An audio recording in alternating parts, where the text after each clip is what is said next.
शहर के एक बड़े संग्रहालय के बेसमेंट में कई पेंटिंग्स रखी हुई थी। ये वे पेंटिंग्स थीं जिन्हें प्रदर्शनी कक्ष में स्थान नहीं मिला था। लंबे समय से बेसमेंट में पड़ी पेंटिंग्स पर मकड़ियों ने जाला बना रखा था। बेसमेंट के कोने में पड़ी एक पेंटिंग पर एक मकड़ी ने बड़ी ही मेहनत से बड़े डिधासा जाला बुना हुआ था।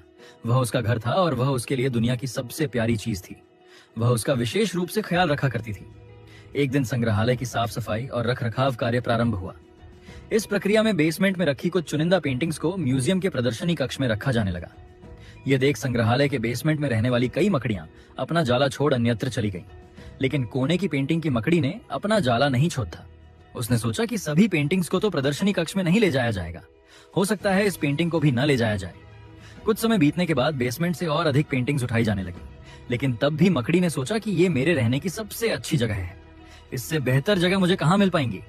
वह अपना घर छोड़ने को तैयार नहीं थी, इसलिए उसने अपना जाला नहीं छोड़ा। लेकिन एक सुबह संग्रहालय के कर्मचारी उस कोने में रखी पेंटिंग को उठाकर ले जाने लगे। अब मकड़ी के पास अपना जाला छोड़कर जाने के अतिरिक्त कोई विकल्प नहीं था। जाला न छोड़ने की स्थिति में वह मारी जाती।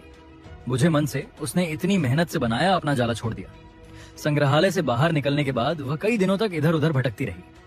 कई परेशानियों से उसे दो चार होना पड़ा।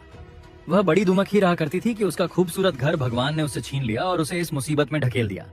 वह संग्रहालय के अपने पुराने घर के बारे में सोचकर और दुखी हो जाती कि उससे अच्छा स्थान अब उसे कभी हासिल नहीं होगा। लेकिन शायद अपने रहने के लिए स्थान तो खोजना ही था, इसलिए वह लगातार प्रयास करती रही। आखिर में एक दिन वह एक सुंदर बगीचे में पहुंची। बगीचे में एक शांत कोना था जो मकड़ी को बहुत पसंद आया। उसने फिर से मेहनत प्रारंभ की और कुछ ही दिनों में पहले से भी सुंदर जाला तैयार कर लिया। यह उसका अब तक का सबसे खूबसूरत घर था।